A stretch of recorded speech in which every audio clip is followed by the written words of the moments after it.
This clip is brought to you by SaveWithConrad.com. All this gaga with Clarence Mason and Jim Cornette between the Owen Hart match and the Davey Boy Smith match feels like it's designed to just get corny away from Davey and Owen on the heels of the whole incident with Sean. Do you remember the timeline being that somebody somewhere, whether it's Corny or Vince, made the decision, maybe it's time that Cornette come off the road. He doesn't need to make all these shows. He can still contribute and be right here at the office.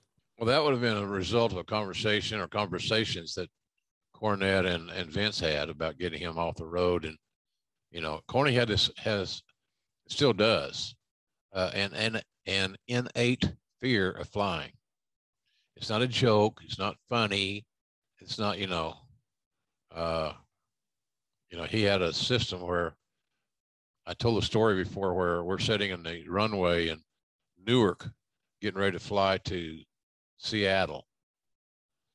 And John Veldostri was a guy, he's still around, works for Continental.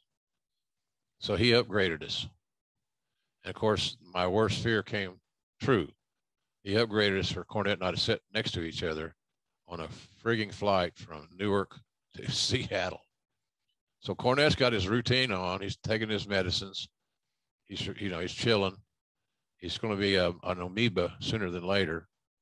And all the plan worked perfectly until we had, and at the time we got out to the tarmac, he was gone.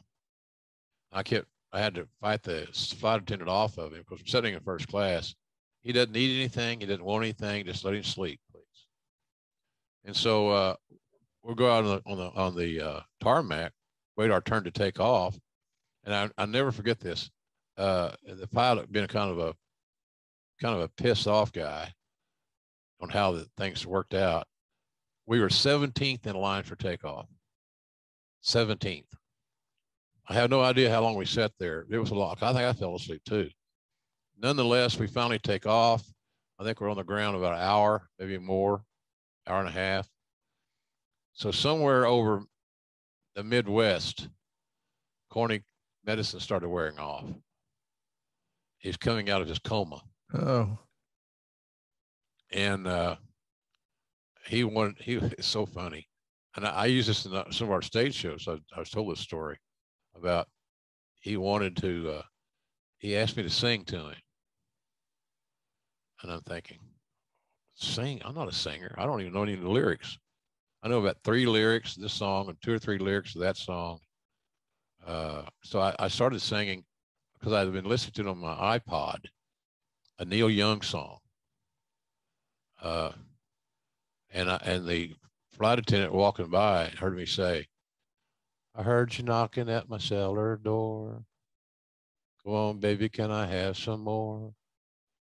So that's Neil Young. It's not really, it's me. So consequently, I think they thought we were gay lovers or some shit.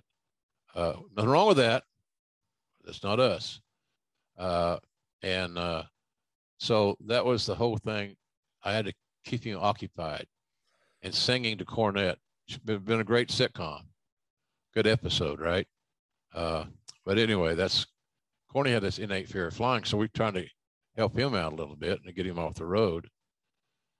So it was just a tough time for him. And I think people they looked at his issues about fear of flying, Conrad, as a tongue-in-cheek thing. It's a gimmick. We can make fun of him. We can, and with Patterson around, that was always prevalent. I think that's where Bruce learned a lot of his antics. It's from Patterson and how Patterson would find things to make fun of and to have a laugh on and tell jokes about or whatever. That was just Patterson's personality.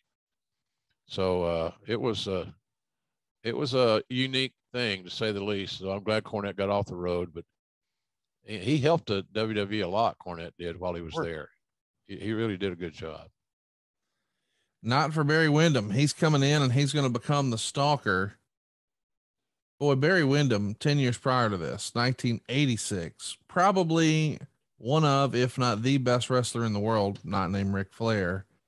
Now he's coming in here and, well, it's a different Barry. Fair to say? Absolutely fair to say. We're trying to regenerate a different era in that era, and the ship had sailed. And I'm with you. I got to call some NWA matches for Crockett that Barry was involved in that were as good as I've seen, good as I ever called. Yeah. He was a natural. I know that term's bandied around and thrown around easily, but when he was on, when Barry Windham was on, there was nobody better. Big athletic 6'5", 6'6" guy. Grew up in the business, as we all know. He just had a feel for it. So, but unfortunately, our intentions were good. We all wanted to see that Barry that we knew, but for whatever reason, you know, it was time to readjust, and unfortunately, it didn't work out for him. Hey, it's Conrad Thompson. Thanks for checking out the podcast here on YouTube. Be sure to hit the subscribe button and the notifications bell so you get a notice anytime we upload some new content.